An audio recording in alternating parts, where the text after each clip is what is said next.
Right నమస్తే. రాష్ట్రంలో parliament ఎన్నికలు దగ్గర పడుతున్న నేపథ్యంలో అసలు రాష్ట్రంలో ఏ విధంగా ఉంది కాంగ్రెస్ ప్రభుత్వం ఏర్పడిన తర్వాత, మరి పార్లమెంటు ఎన్నికల్లో ఏ పార్టీకి ఎన్ని సీట్లు వచ్చే అవకాశం ఉంది, అదేవిధంగా ప్రస్తుతం మనం సికింద్రాబాద్ పార్లమెంట్ నియోజకవర్గానికి సంబంధించి వచ్చినాం.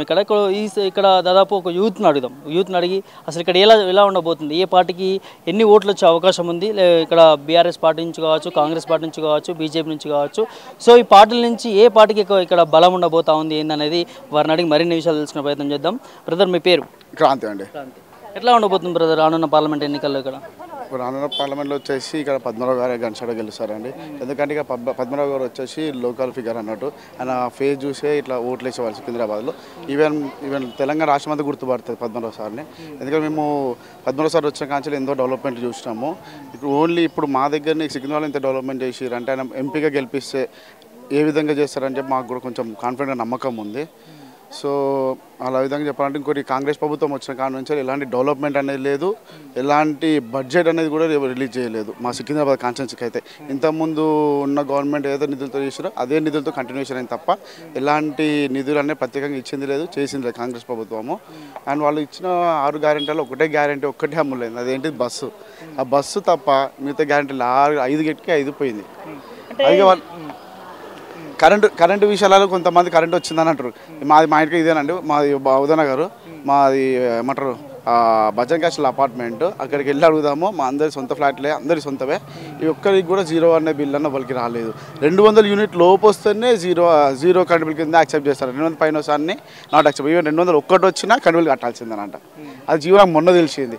అదే మేము డాక్యుమెంట్ కూడా సబ్మిట్ చేసినాము, 0 బిల్కి రేషన్ కార్డు ఇచ్చినాము, అన్ని డాక్యుమెంట్ కూడా ప్రొవైడ్ చేసినాము. 0 బిల్ ఎందుకు రాలేదంటే, సార్ మీకు 232 వచ్చింది కదా సార్, అందుకే కరెంట్ బిల్ అని కట్టాలని చెప్పేసి అన్నాను. అంటే మెయిన్గా మీ యువత ఏమనుకుంటుంది, ఏర్పడిన ప్రభుత్వం కాంగ్రెస్ ప్రభుత్వం కొత్తగా ఏర్పడిన 4 నెలలుగా వస్తూ ఉందిగా, వాళ్ళేమో 100 రోజుల్లో 6 గ్యారెంటీలు పూర్తి చేస్తామని చెప్పి మాట్లాడుతూ ఉన్నారు. మరి అయితే ఇక యూత్ అనేది కూడా ఏం చూస్తారు అంటే, డెవలప్మెంట్ చూసుకుంటుంది.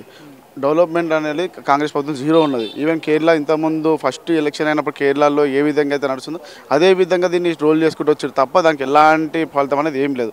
పక్కన ఉన్న కర్ణాటక అయినప్పుడు ఎలక్షన్లు కూడా ఏమీ లేదు. సో వాళ్ళే మాకు వచ్చి సపోర్ట్ అంటున్నారు, వద్దండి ఏకంటే కాంగ్రెస్ మాకు ఇప్పటిదాకా ఏం చేయలేదు, 1 ఇయర్ అవుతుంది గెలిచి, ఇప్పటిదాకా మాకు ఏం చేయాలని కాంగ్రెస్ ప్రభుత్వం వాళ్ళే చెప్తున్నారు మా దగ్గరికి వచ్చి. అంటే బార్డర్ ఉంటుంది కదా మన జైరాబాద్ బార్డర్, వాళ్ళే అంటున్నారు డైరెక్ట్. కాంగ్రెస్ ప్రభుత్వం ఎలాంటి విధం లేదు. మా యూత్ కూడా అందరూ ఒకటే కోరుకుంటున్నారు, సెంట్రల్లో బీజేపీ రావాలని అందరూ అంటున్నారు. బట్ బీజేపీ సెంట్రల్నే వస్తుంది. బట్ సికింద్రాబాద్ మాత్రం పద్మరావు గౌడ్ గారు కంపల్సరీ వస్తారండి. ఎందుకు పద్మరావు గౌడ్ గారే ఎందుకు ఇక్కడ గెలుస్తారని మీకు నమ్మకం ఉంది? ఏం చేశారు అసలు? అంటే స్థానిక ఎమ్మెల్యేగా కూడా ఉన్నారు కదా. స్థానిక ఎమ్మెల్యేగా ఉన్నారు కాబట్టి నేను ఎందుకు అంటానంటే, పద్మరావు గౌడ్ గారు ఏంటంటే ఇంటింటి మనిషి. ఇక్కడ మా సికింద్రాబాద్ ప్రజలు కానీ, మా ఓటర్లు కానీ, మా యూత్ కానీ అందరినీ అన్న నమ్మొచ్చు అంటే, అన్న బాగున్నావా తమ్ముడు అని చెప్పేసి వచ్చి సేకండ్ ఇచ్చే వ్యక్తి పద్మరావు గౌడ్ గారు. ఈవెన్ రాత్రి ఇప్పుడు కానీ సాయంత్రం పూట ఎనీ టైం ఎక్కడికి పొద్దున్న 10 గంటల నుంచి రాత్రి 3-4 గంటల వరకు మా అందరికీ అందుబాటులోనే ఉంటారు పద్మరావు సార్. అట్లా మాకు పద్మరావు సార్ గారు బాగా అభిమానం అండి. ఇక్కడ పార్టీ మారినటువంటి దానం నాగేంద్ర పరిస్థితి ఎట్లా ఉంది? ఇక్కడ ప్రజలు ఏ విధంగా ఆదరిస్తారు? సొంత పార్టీ కార్యకర్తలే నన్ను విమర్శిస్తున్నారు, నువ్వు ఎందుకు వచ్చు, నేను అనవసరంగా మేము తీసుకున్నామని చెప్పి అనే రకం ఇవాళ వచ్చింది. ఎందుకంటే మా దగ్గర ఉన్నారు ఆడమ్ సంతోష్ వచ్చిన వేసాడు వచ్చింది, ఏం చేసాను తప్పదు అని చెప్పేసి అన్నాడు. ఇవాళ అన్న మాటనే మాకు ఇప్పుడు రివ్యూగా వినిపిస్తుంది. అది ఇంకా చిన్న మాటగా చూసుకొని కంటెస్ట్ చేసిన ఆడమ్ సంతోషే వాళ్ళ కొడుకే అన్నాడు అన్నట్టు. ఈయన అనవసరంగా ఇచ్చిండు అని సొంత పార్టీ కార్యకర్తలే నన్ను విమర్శిస్తున్నారు. ఇక మీరే చెప్పాలి ఇక దాని విషయంలో. పాత సిట్టింగ్ ఎంపీ ఎవరైతే కిషన్ రెడ్డి గారు ఉన్నారో ఆయన ఎట్లా చేసి ఉండే ఇంతవరకు పరిపాలన? సార్ కిషన్ రెడ్డి గారు నేను ఇప్పటికి 2 సార్లు చూశాను. నిధులు అనేది మాత్రం ఎలాంటి నిధులు అనేవి ఏమీ లేదు. ఈవెన్ మన దగ్గర మన ఆస్కాల దగ్గర ఉన్న సెంట్రల్ గవర్నమెంట్ రైల్వే నిధుల కోసం మాట్లాడింది మా పద్మరావు సార్ గారు. పెద్దలో డబుల్ బెడ్రూమ్ కోసం కావాలి, కొంచెం డబుల్ బెడ్రూమ్ కోసం ప్లేస్ అని చెప్పి అసి పెట్టుకున్నారు అప్పుడున్న గవర్నమెంట్లో. కేంద్ర ప్రభుత్వానికి అసి పెట్టుకున్నారు. అప్పుడు నేను సరే ఆమోదిస్తామని చెప్పేసి ఆమోదించలేదు, బిల్ ఏం చెప్పలేదు. తర్వాత ఇప్పుడు కిషన్ రెడ్డి గారు ఎలాంటి నిధులు అనేది ఏం లేదు. మొన్న చూసుకున్నట్టయితే మొన్న ఎలక్షన్కి ముందు 3 నెలల ముందు మా ఏదైతే ఆల్రెడీ డెవలప్మెంట్ చేసి ఉన్నదో పోయి దాన్ని శంకుస్థాపన చేసింది. అంటే ఆల్రెడీ అది చేసింది పద్మరావు సార్, ఓన్లీ బోర్డు ఒకటి పెట్టుకొని నేను చేసినట్టు చెప్పి చేసిండు. అంటే ఈ పోలో ఒకరిది అయితే ఆ బోర్డు ఒకరిదండి, ఎగ్జాంపుల్ చెప్పాలంటే. అలా మన ఎంపీ కిషన్ రెడ్డి గారు చేసిన పరిస్థితి ఆయన చూసింది 2 సార్లు. మొన్న విజయపూర్ కాలనీలో అని కూడా పోతున్నాడు, రెండు ఇంకో విషయం చెప్పాలంటే గల్లీ కూడా తెలియదు. ఏ గల్లీ పోతున్నాడు, అటు ఎందుకు పోతున్నాడు, అటు ఎందుకు పోతున్నాడు అని చెప్పేసి అంటున్నాడు వాళ్ళ ముందున్న పైలట్ని.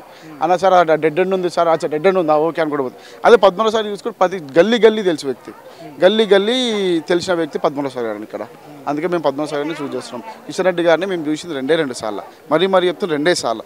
ఒకటి మొన్న విజయపూర్ కాలనీ దగ్గరికి వచ్చినప్పుడు, 2 ఆరో శంకుస్థాపనలో. అంటే 5 సంవత్సరాల నుంచి 2 సార్లు చూసినారు. 2 సార్లు ఆయన కేవలం ఢిల్లీకి పరిమితం, తర్వాత ఏదో ఫామ్ హౌస్ ఏమో అంటున్నారు అక్కడ పరిమితం అంట, అంతే. ఇంకా మిగతా ఏం లేదు. డెవలప్మెంట్ చేసింది ఏం లేదంటారా కిషన్ రెడ్డి? ఏం లేదండి ఇక్కడ, జీరో డెవలప్మెంట్. మొత్తానికి ఎలా ఉండబోతుంది మరి 3 పార్టీలకు సంబంధించి? 3 పార్టీలు అని చెప్పుకోవద్దు, 2 పార్టీలు అని చెప్పాలి. ఎందుకంటే కాంగ్రెస్ ప్రభుత్వం అనేది ఆయన వారి సొంత కార్యకర్తలు తీసి పడేస్తున్నారు. మా దగ్గర వెళ్ళిపోయారు కాబట్టి సరే పోనీలే అని చెప్పి మేము అనుకున్నా కూడా వాళ్ళ సొంత పార్టీ, ఇప్పుడు ఏవైతే సొంత పార్టీ మన సొంత గుడికి చేరుకున్న పార్టీ నేతలే చల్ ఏంది అని చెప్పేసి అంటున్నారు అతన్ని. అది అంత వ్యతిరేకత ఉన్నది దానం నాగేందర్ మీద. సో ఆయన జీరో. ఉన్న ఇద్దరు, ఒక కిషన్ రెడ్డి, ఒకరు పద్మనాభసారి. 80% గెలిచే పద్మనాభసారి గారు అని అంతే. మెజారిటీతో గెలిచే అవకాశం ఉందంటారా? ఎట్లా? చాలా బంపర్ మెజారిటీతో వస్తుంది, 1.5 లాక్ ఈజీగా వస్తుంది మెజారిటీ. అంత నమ్మకం ఎట్లా ఉంది? అదే చెప్తున్నాను కదా, ఆయన గల్లీ లీడర్. గల్లీలో ఏమున్న పరిస్థితి, ఢిల్లీ దాకా తీసుకుపోయే వ్యక్తి ఆయన, గల్లీ నుంచే ఢిల్లీ పోయే వ్యక్తి ఆయన. ఏ విధంగా ఇప్పుడు గల్లీలో ఉన్న ఇన్ని సమస్యలు చూసిందంటే, ఇంకా మొత్తం ఉన్న 7 కాన్స్టిట్యున్సీలలో ఎన్ని సమస్యలు తీసుకుపోతారు ఢిల్లీకి. అయితే ఇప్పుడు చూడండి, సికింద్రాబాద్లో ఉన్న డెవలప్మెంట్ ఎక్కడ లేదు. ఈవెన్ ముషిరాబాద్లో కానీ, నాంపల్లి కానీ, ఖైరతాబాద్ కానీ, మన జూబ్లీ హిల్స్ కానీ, సనత్నగర్ కానీ ఇక్కడ అంత డెవలప్మెంట్ లేదు. మొత్తం డెవలప్మెంట్ తీసుకొచ్చి KG to PG ఓపెన్ చేసిన వ్యక్తి పద్మనాభ గౌడ్ గారు. ఇప్పటిదాకా ఎక్కడ ఓపెన్ అయిందో నాకు తెలియదు మిగతా మన నియోజకవర్గాలలో. మా దగ్గర సీతాఫల్మన్లో KG నుంచి వెళ్ళి PG దాకా కాలేజ్ అనేది ఆల్రెడీ స్లాబ్ అయిపోయింది. నాకు తెలిసి ఇంకా 68 months కంప్లీట్ అవుతుంది. అది అయిపోగానే ఎంబటే వానికి ఉపాధి కల్పించుకొని పక్కన ఒక టెక్నికల్ సెంటర్ కూడా ఉంది. ఆ టెక్నికల్ సెంటర్ నుంచి మొత్తం అన్ని అక్కడ వేసుకుని పెట్టాను పద్మనాభ సార్. మీరు చెప్పిన ప్రకారం సికింద్రాబాద్లో పద్మనాభ గౌడ్ గారు గెలుస్తారు అనుకుంటున్నాను. ఓవరాల్గా తెలంగాణ రాష్ట్రంలో 17 స్థానాలకు సంబంధించి అంటే మీకు తెలిసినంత వరకు ఎట్లా ఉండబోతుంది బ్రదర్? ఒకవైపు కాంగ్రెస్ పార్టీ ఏమో 14 సీట్లు వస్తాయని చెప్పుకుంటా ఉంది. మరి ఎలా ఉండబోతుంది మీ ఒపీనియన్ ఏంటి? చూసారుగా మీరే అన్నారు 15 సీట్లు కదా, 14 సీట్లు కాంగ్రెస్ వస్తాను. ఒక సీటుగా కన్ఫర్మ్ అయిపోయింది పద్మనాభ గౌడ్. అది సీట్ అనేది కన్ఫర్మ్, అది గన్ షాట్, దాంట్లో తిరిగే లేదు.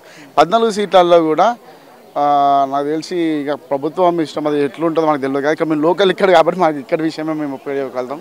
అక్కడ మాకు అంత ఐడియా లేదు. మీ నియోజకవర్గం అయితే బీఆర్ఎస్ పార్టీ గెలుస్తాం. మేమైతే బీఆర్ఎస్ పార్టీకే సపోర్ట్ చేస్తాం, పద్మనాభ సార్ గారికి సపోర్ట్ చేస్తాం.